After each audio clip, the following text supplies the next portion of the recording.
After my personal struggle with food left me sick and suicidal, I was struck with the realization that food alone can't fix us. So I set out to discover what could, and what I found changed everything. After coaching thousands of clients and interviewing the world's leading experts, I realized it was time to start a bigger conversation. What are you really hungry for? It's great. Ooh, good one. What am I really hungry for? I love that question. It's time to discover what you're really hungry for.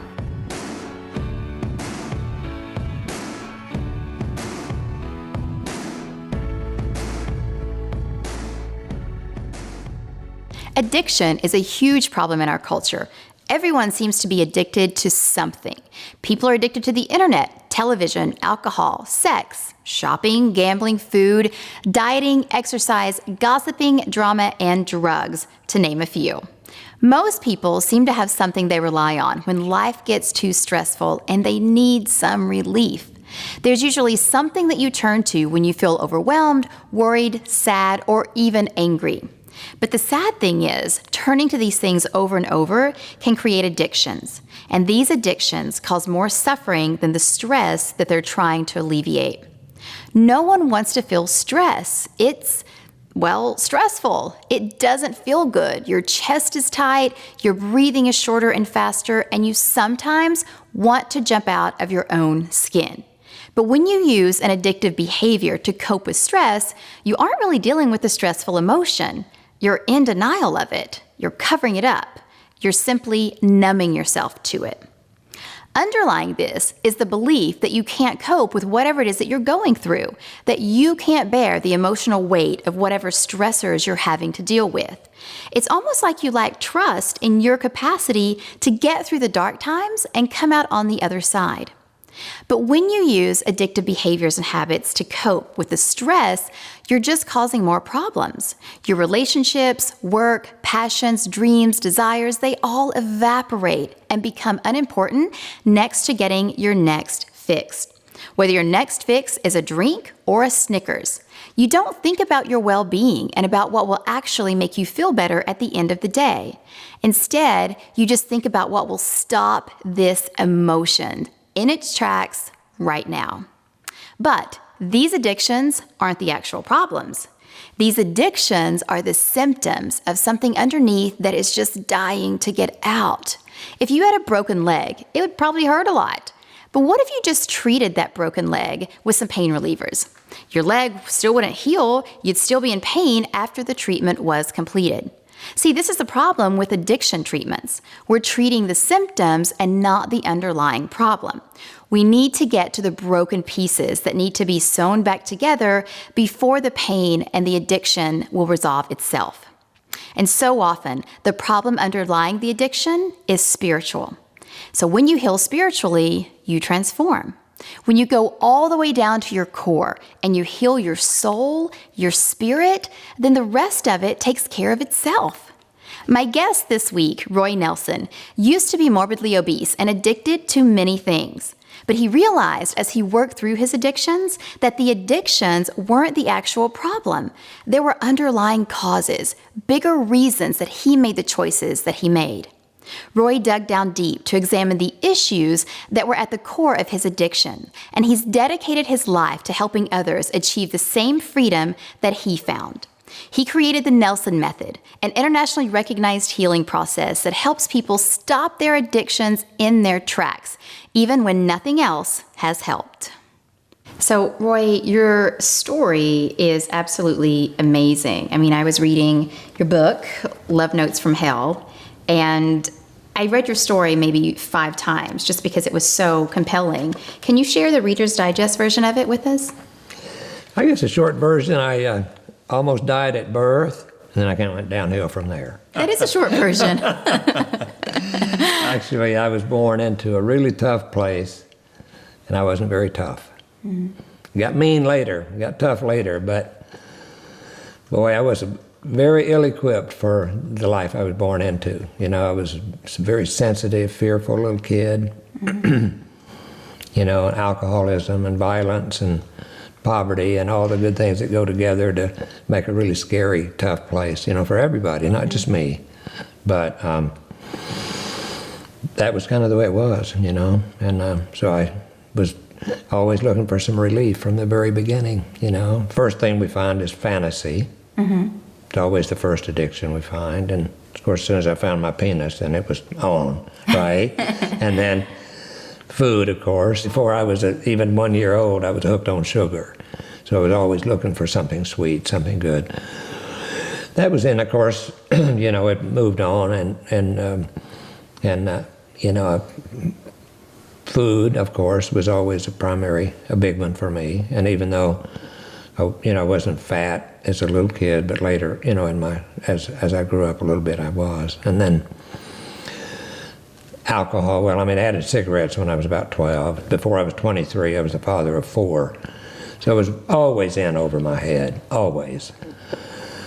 And so I got out of the Army when I was 24, and then it was about making money because I had a lot of responsibility. And so I soon found something I could do that paid me pretty well. And then it was buying houses and toys and cars and all that. And so by the time I was 28, I was making the rounds of psychiatrists for panic attacks and primarily phobias from being enclosed in airplanes. I almost suffocated at birth. I mentioned that I almost died, but I actually did. My best hope was that there was no God, and that's what I bet on for a long time, was that, but often out there in the insanity, I thought how comforting it would be if only I could believe in God. But I was way too smart. I was way too smart to believe in God. So, but ultimately, I came to a place where I was going to die if I didn't find a different way, because there is no medical solution. There's no psychiatric or psychological solution. There's no intellectual solution. There's no physical solution. So I was driven to a spiritual solution. Spiritual solution.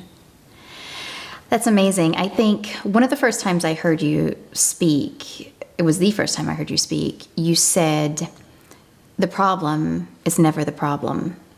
And that hit me. I felt like you were talking to me. It was just a punch to the gut. What do you mean by that? Because I know how I understood it, and I think probably we all relate to that in a very different way. What do you mean when you say the problem is never the problem? Most everybody's treating symptoms, and this is most anywhere you go, they're treating symptoms.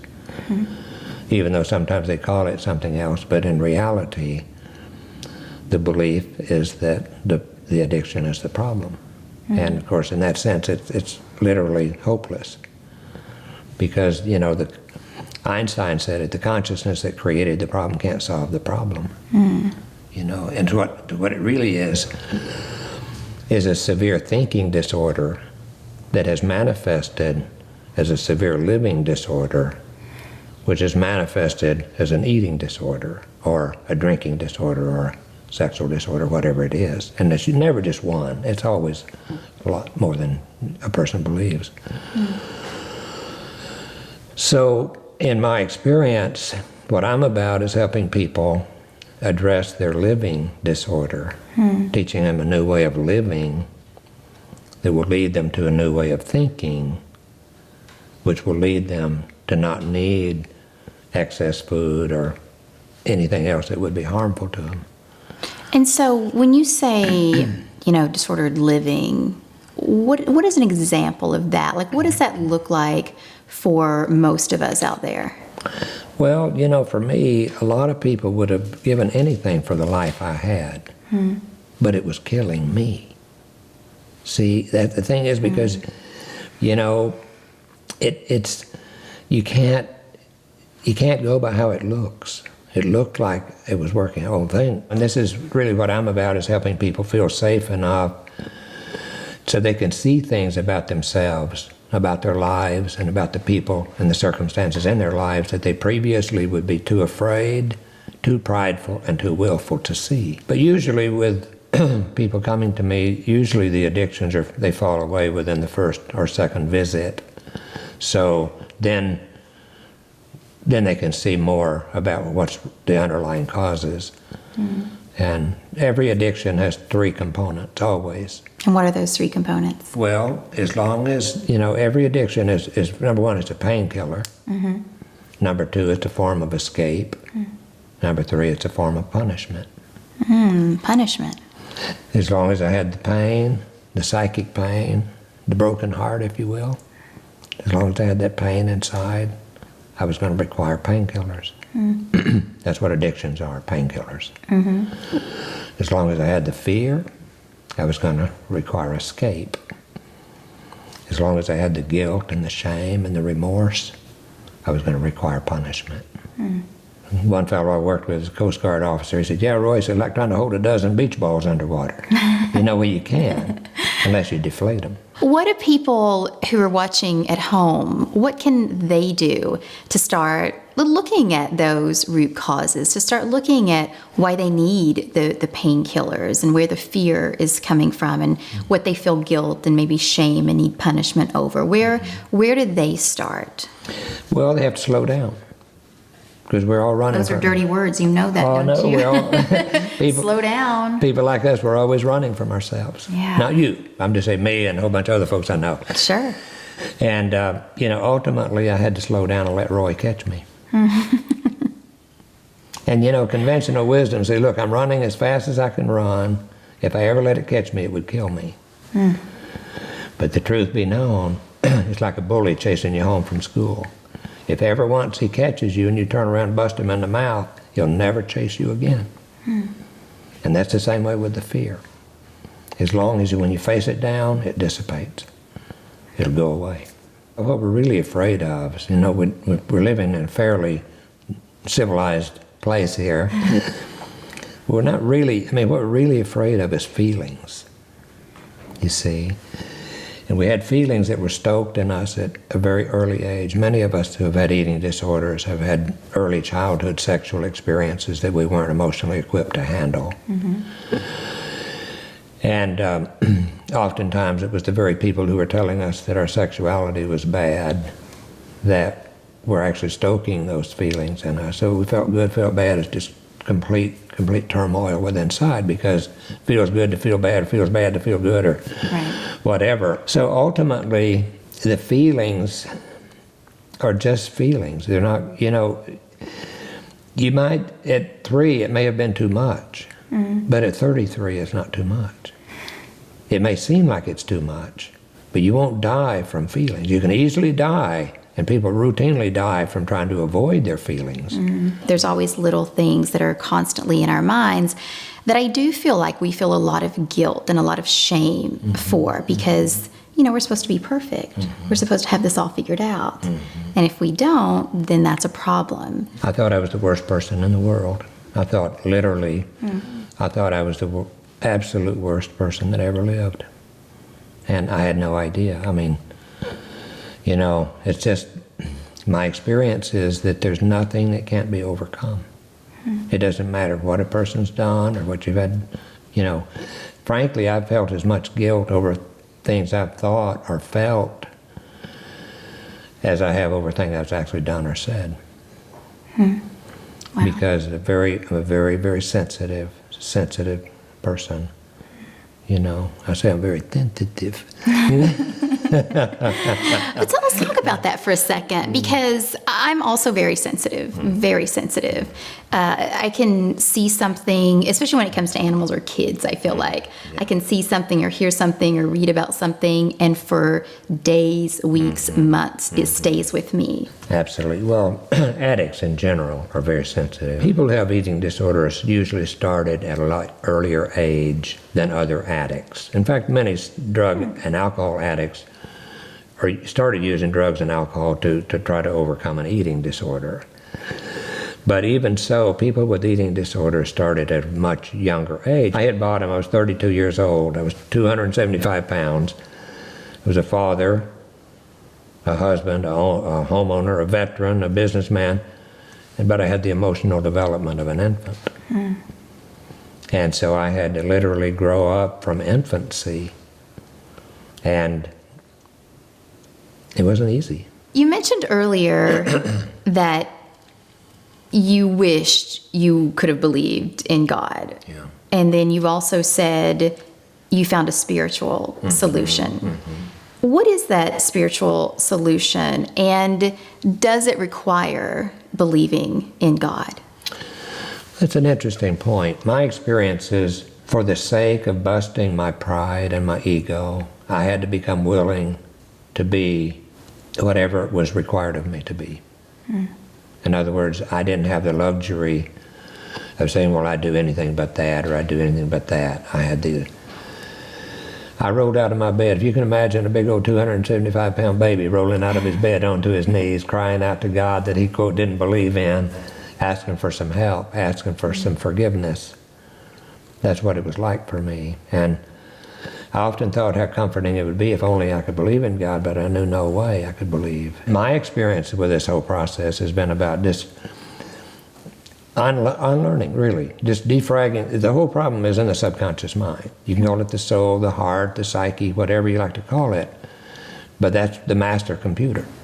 Yeah. And that's where everything is stored. And unlearning, defragging the master computer has been what it's been about for me.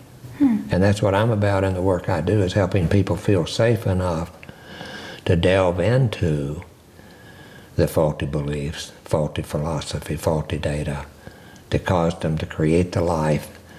Might be just right for somebody else, but it's not right for them. Sure. You know? So it's not a good or bad thing. It's just a matter of if it works. Do you believe that we truly have everything we need inside of us, that that's where that truth resides? Yeah, I'm not giving anybody anything they don't already have. I'm just having them access that which is deep within them. Yeah. Literally excavating, clearing away the debris that's blocking them from that sweet spirit deep within, which is really the only thing that can heal them. Yeah. Yeah, it's a great quote by Ram Dass. He said, "I'm not telling you anything you don't know. I just say it a little better." Right. Yeah. So it's those same kinds of thing. You know, we often hear about people hitting rock bottom, right? Just rock bottom. And that's what creates the change in them. And I feel like with what you're saying with the darkness and the light, it's that same sort of scenario, if you will. You know, it has to be so dark before we realize that we need the light. Do you think that in order to fully overcome your addiction, no matter what it is, food, sex, drugs, alcohol, that you do have to hit that rock bottom before you can see the light? Or is it something that we all find our sweet spot and maybe we don't have to go to that super dark place? You know, there's, Wayne Dyer says, there's a bottom below the bottom you know, right? Very true. And I want to go back to something you said earlier, you know, about us talking about, you know, having the truth inside of you. What's the first step in excavating? You talked about, you know, digging deeper, like really uncovering those truths. You know, some people try to do it in therapy.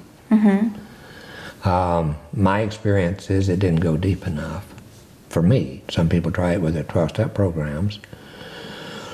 You know, it's different for everybody. Personally, for me, I had to go deep. I had to go really, really deep, you know, because, and frankly, you know, I didn't even relate to having an addiction. But the guilt, when the guilt set in, there was nothing that would make it better. There's nothing I could do that would make it go away until I tried prayer. It's tapping into that something bigger for help. And we don't like to ask for help. You know, we think we've got this. We think we can do it. But you're right. It's looking into something bigger and just having that to lean on to help, you know, when we just can't do it anymore on our own. And the truth be known, what it really is for the benefit of someone who may be listening who is as obstinate as I was. So what we're really talking about is your higher self.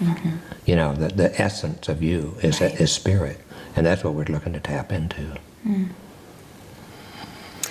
So, Roy, the name of the show is What You're Really Hungry For. And I ask every guest this question. I cannot wait to hear your answer. But what are you really hungry for? being all I can be and helping other people be all they can be. Beautifully said. You know I adore you, and I think you're such a beautiful light in this world, and I want to thank you from the bottom of my heart for showing up and for being you and for putting your message out into the world through your great books and your teachings and your website. It's truly amazing, and thank you for sharing yourself, all of you, with our audience today. I appreciate you so, so deeply. I appreciate you too. It's been a real pleasure. Thank you. This week is all about how almost everyone has some kind of addiction, and how the addiction is never the real problem. There's always something underneath it. So I invite you to choose one of Roy's tips that he discussed during our show and start implementing it in your life today. What one thing can you do to start letting go of your addictions and start discovering what the real problem is right in this moment? Don't wait another day or even another hour. Start to take back your life right now. As always, the conversation continues at CynthiaPasquella.com. Head on over and leave a comment below this video telling me the one thing that you will do to start letting go of your addictions today. And while you're there, make sure you download today's free menu to track your progress. You'll find inspirational quotes from today's show and a daily checklist to keep you on track. It's located right below this video at CynthiaPasquella.com. Did you like this video? If you did, please subscribe, and I'd be so grateful if you would share this video with your friends. And if you want to hear more from me, including stuff I only talk about in email, then come on over to CynthiaPasquella.com and sign up for my email newsletter so you can be a part of this beautiful community of women who are discovering what they're really hungry for. This episode is brought to you by the Institute of Transformational Nutrition. Discover the secrets to becoming a go-to expert in nutrition coaching while making great money on the side or even enjoying a new career at www.transformationalnutrition.com. On next week's episode of What You're Really Hungry For. For people who are watching who are like, they just heard you in a big way and they're like, whoa, I don't know what I want. Well, the first thing I tell them is that they're lying. Oh, Because liar. I believe that every woman does know what she wants.